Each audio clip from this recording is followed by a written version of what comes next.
for that notification to appear. As the meeting is now recording, I will take this ad errant for the Employees Issues Forum on 25th of January 2022.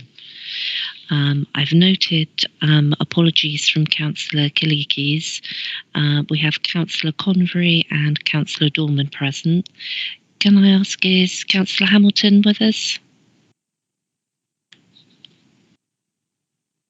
No. I have Councillor Harrow present. Councillor Horn? Yes, I'm here. Thank you. We have apologies from Councillor Lockhart. Councillor Lowe?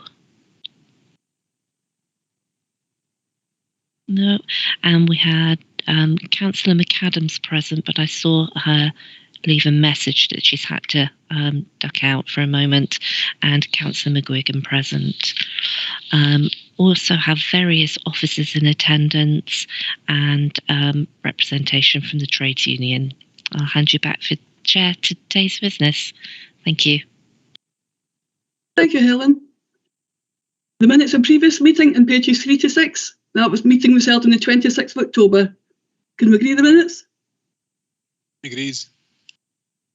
Okay, thank you. And sorry, I didn't take any declarations of interest. Do we have any declarations of interest? Chair, Councillor Convery's got his hand up. Yes, thank you. Councillor Condry? Isabel, can I just ask, Kay, I got the information about the teaching staff. Thank you. Kay, could you give me a wee bit more backdrop to this? There was 90 leavers in the period, but 71 of them equate to 44 left for career development and 27 moved to other teaching posts. Why is it so high in those two categories? Thank you, Jerry. Kay was going to come in and answer these questions anyway. Thank you. All right, good. Thank you, Kay. I read your mind, Councillor Convery. A lot of this is actually to do with the period covered within that reporting. So you get a lot of movement, particularly on the education side, as teachers move between roles. If there's something more that was obviously the bulk of what you can see within the figures you've been given. I can go back to education and ask for a bit more around about that, if that would be helpful. No, okay, no, I'm not going to. It just seems, if I look at that, I'm saying to myself, how can they not get career development in South Lanarkshire? That's the way that reads to me. I appreciate that, Councillor Convery, but equally we'll have folk coming the other way. So it may be, for example, we don't have a promoted post in a particular specialism a council near to us does have, and conversely we might be taking some of their staff in. So you'll see a lot of shuffling about between local authorities at that point. That's fine, thank you. Okay. Oh, Councillor Dorman, you're on mute. Sorry. Kay, would you like to provide the other updates for the previous minutes? Certainly. I think there was a question. Thanks, Chair. There was a question last time around about SSC registration fees, and I've got a bit of an update for the committee. It was an area that we've been pursuing through the professional associations, and there's now a pilot on the go for SSC registration fees for frontline employees. So they'll not be paying it for the period up till the end of March. So any new starts coming in through that period. There'll then be a review, and I'm hopeful that we'll get the opportunity to contribute into that. And obviously, we think it's a good thing to remove one of those barriers from the frontline social care workforce. So we'll be trying very hard to continue that beyond the pilot period. So just a wee update for the forum. Thanks, Chair. Thank you, Kay.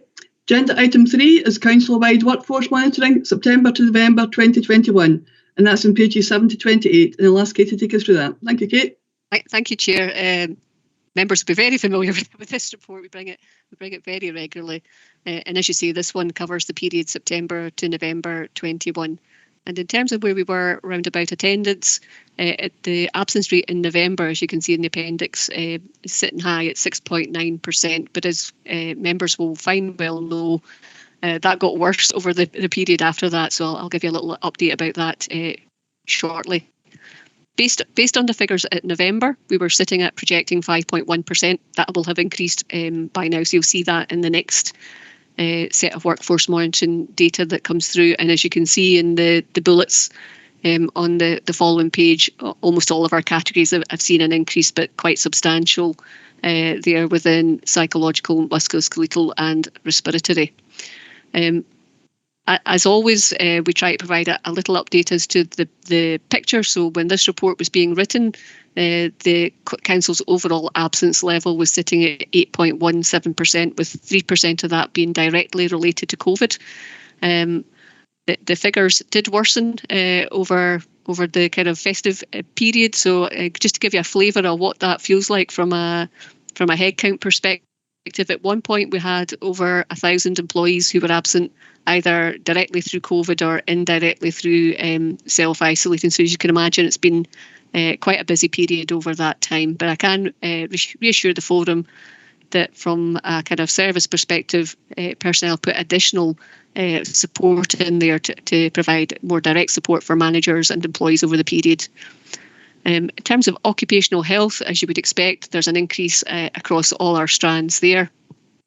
And probably similarly, as I've reported previously, in terms of accidents and incidents over the period, where we've got a higher number in comparison with this period last year. Again, it was a very different period this time last year, so kind of it's understandable. I would reassure you, though, that the increase is contained within that minor accident and incident category. In terms of discipline, grievance, dignity at work and mediation, you can see the range of targets there within the section 7. I would say, although we're performing well for this particular report, I think you'll see a slight reduction in performance and percentage over the next period coming, simply because staff have been redirected to other activities over December and January. I'm going to try and finish with a little bit of good news in this report. So although our labour turnover figure is increasing, it's still within a manageable range. And we have managed to increase our percentage of exit interviews. So we managed to catch 42% of our leavers over that period. In terms of recruitment, we had nearly 3,500 applicants over those months. But consistently with other authorities in Scotland, we are seeing more generally a decline in terms of the number of applicants per post. So just to give you a more recent update, a meeting last week, I heard that the number of applicants per post across Scotland has reduced by nearly a third. And that's just to give you a sense of where we are and what a tough labour market we are in. Turning to the applicants for posts, we had 128 disabled applicants. 66 of those were shortlisted for interview and 22 were appointed. We've had not such a good position for applicants from a Black and ethnic minority background or from a veteran background, with 8 Black and ethnic minority applicants being appointed, and unfortunately on this occasion none in terms of the veteran category. And asking members to note the employment information within the report, and I'm happy to address any questions. Thank you, Kate. Thank you. Any questions or comments for Kate? Don't see any hands, so we agree with the report. Agreed. Thank you. Moving on to agenda item 4, that's the Finance and Corporate Resources Workforce Monitoring, September to November 2021. And that's on pages 29 to 36. And I'll ask Elaine to take us through that item. Thank you, Elaine. Thank you, Chair. Similar to what Kay has just presented for the Council, this is specifically for Finance and Corporate Resources, covering the same period as Kay has just went over. So same format, slightly reduced paper in terms of Finance and Corporate. So you'll see at section 4, the absence level for Finance and Corporate Resources for November 2021 was 4.3%. So again, that similar pattern, that was an increase than what we have seen before, and particularly 0.7 against the last month, although it is still a lower figure than the council-wide average. Looking on, obviously, Kay's already covered the COVID absences and the projections and what we've seen over the council, and over all of our resources for December and actually bleeding into January. So we will see that increase there.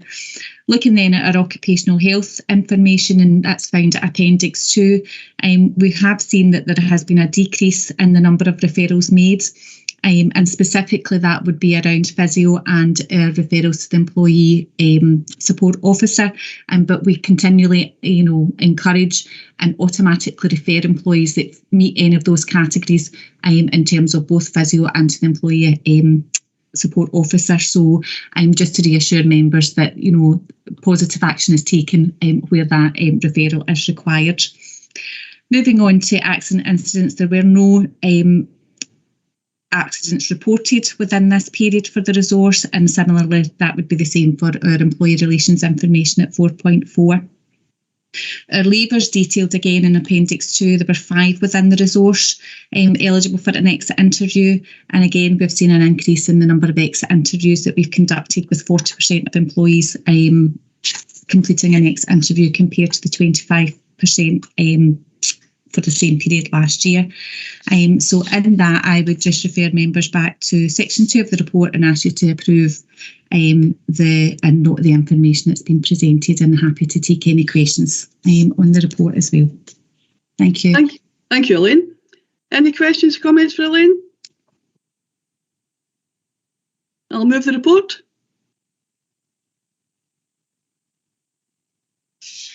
Second the report. Thank you. Agree the report. Agreed. Thank you very much. Moving on to agenda item 5, and that's the trauma-informed practice in South Lanarkshire, and that's on pages 37 to 40, and I'll ask Lindsay to take us through the item. Thank you, Lindsay. Thanks very much, Chair. The report is regarding, just wants to update you regarding trauma-informed practice in South Lanarkshire.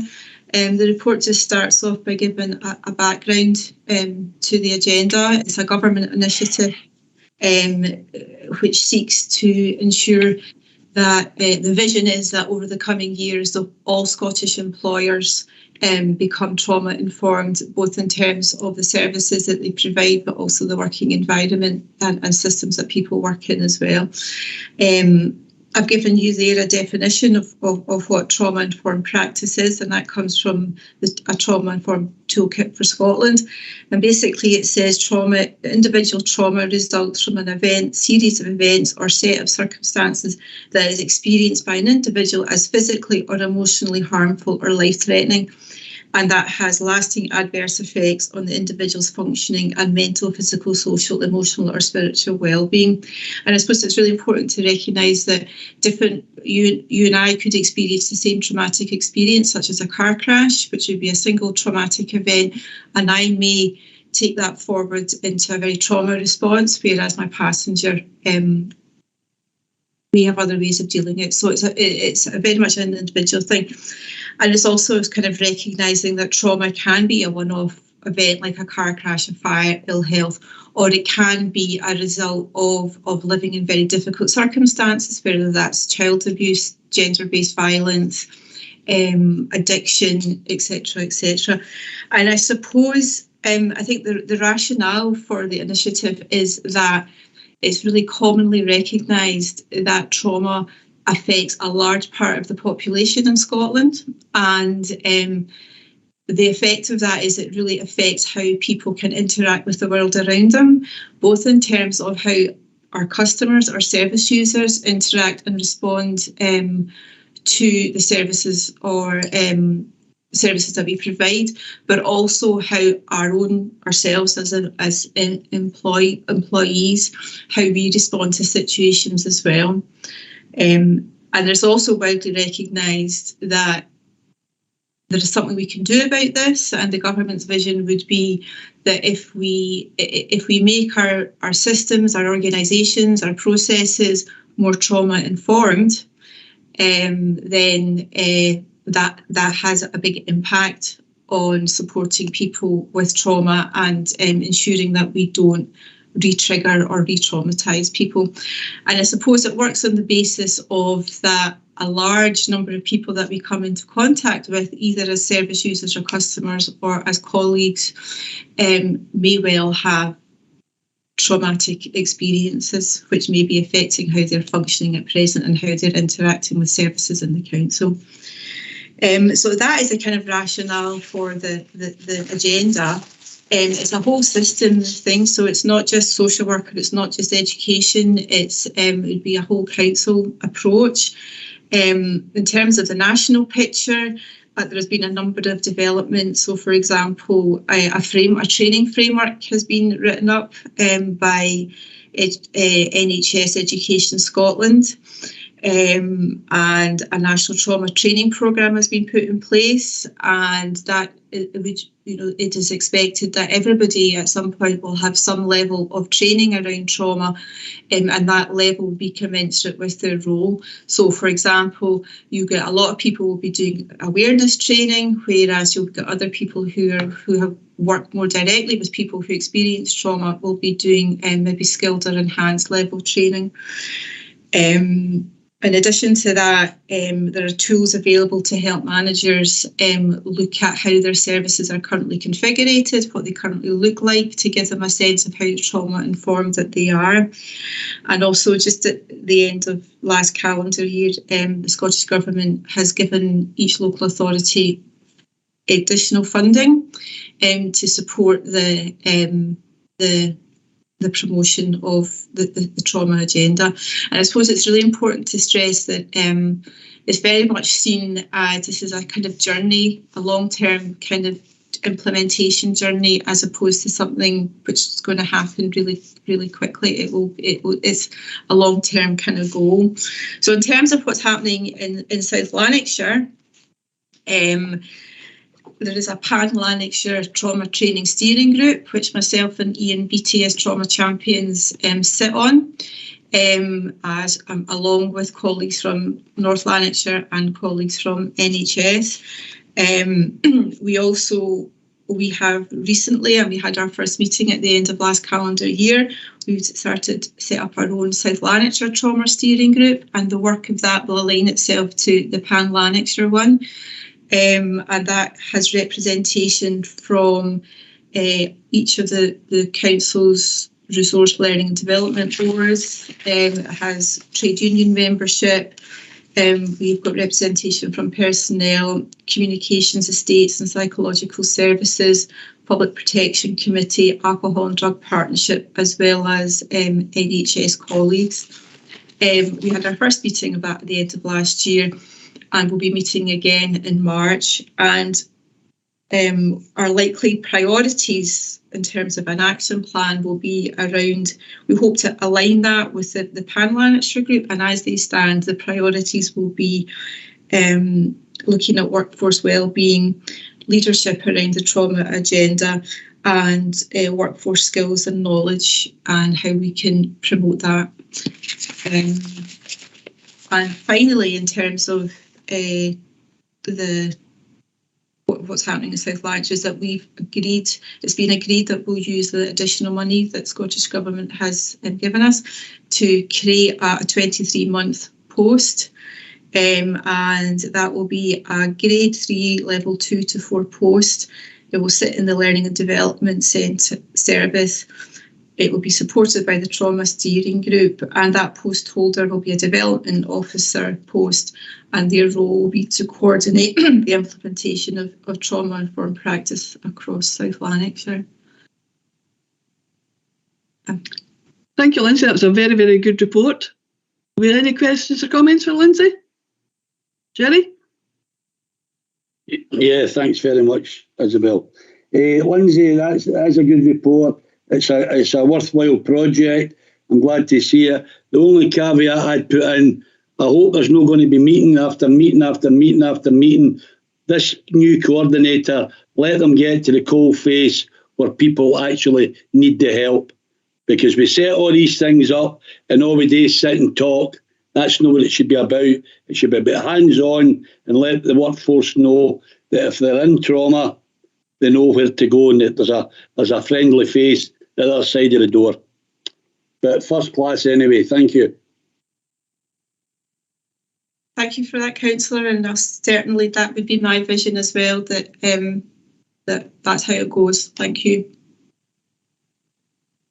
Thank you. Monique? I also welcome the report. I think that national frameworks are important. My one downside seems to be that they don't ever actually seem to get to the end point with anything. So what are we going to do to make sure that when the information is reported back, that it means that the national framework actually has a conclusion? Just for the fact that I know that the other neurological one, there was like 50 odd third sector organisations were involved in it, and it's just floated for years and it never achieves what it needs to achieve for the people that it's there to look for. So what are we going to do to make sure that we do our bit, basically, to make sure that it does? Lindsay, are you able to come in and answer that one?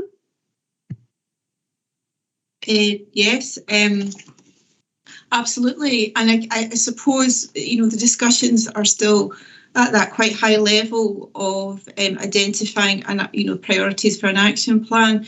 We've done the pan-lanitary group did some work with the improvement service to actually break that down in terms of what that looks like in terms of short, medium and long-term goals, and what that actually looks like on the ground, what actual activities need to be done to make that happen.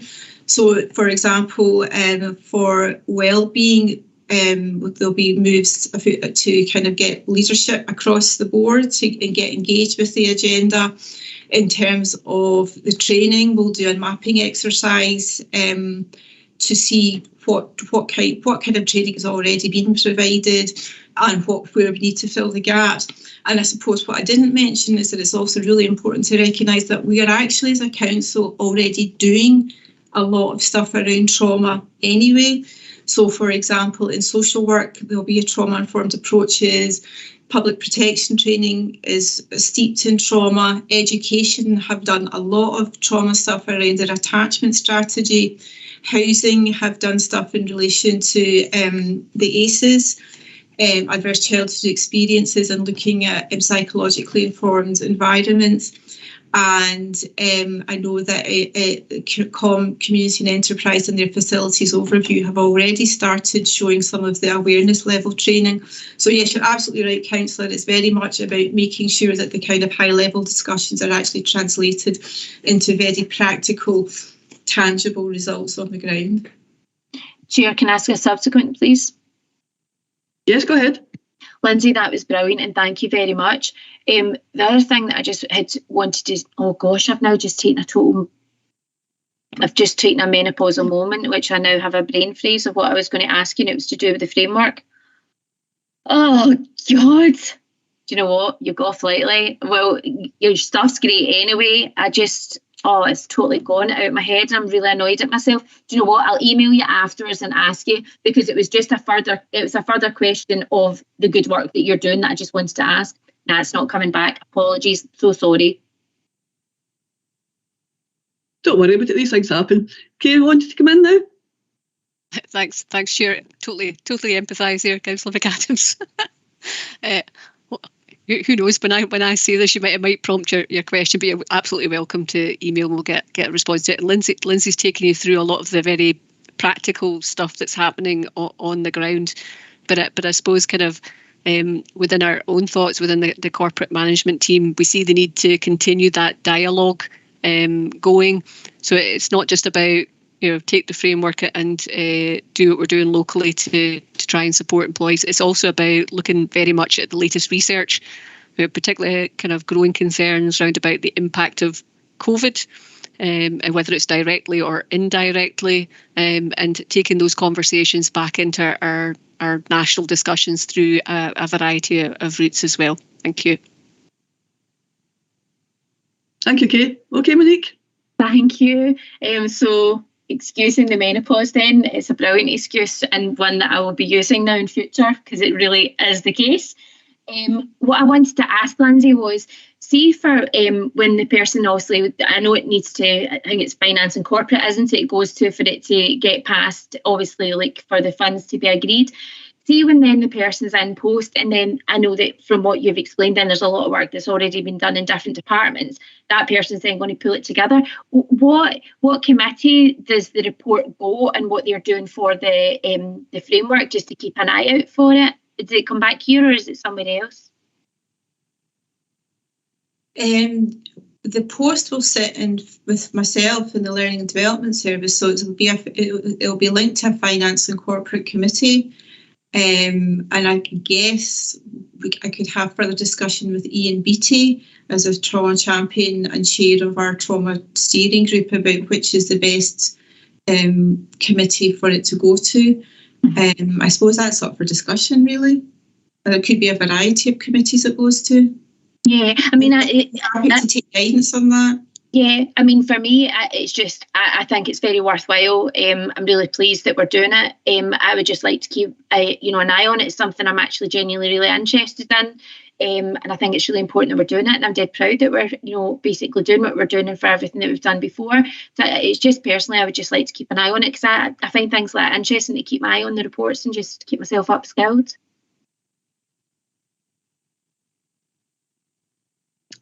Okay, thank you. Can we agree the report? Agreed. Okay, thank you very much. I don't have any other items of urgent business, and this will be the last meeting of the forum before the election. So I would like to thank Kay, our team, all the members of staff that have worked so hard, particularly during the last 2 very, very challenging years. So I'd like to thank you. And I'd like to thank all the members for their contributions. And I'd like to wish everyone a very happy Burns evening. And take care. Thank you.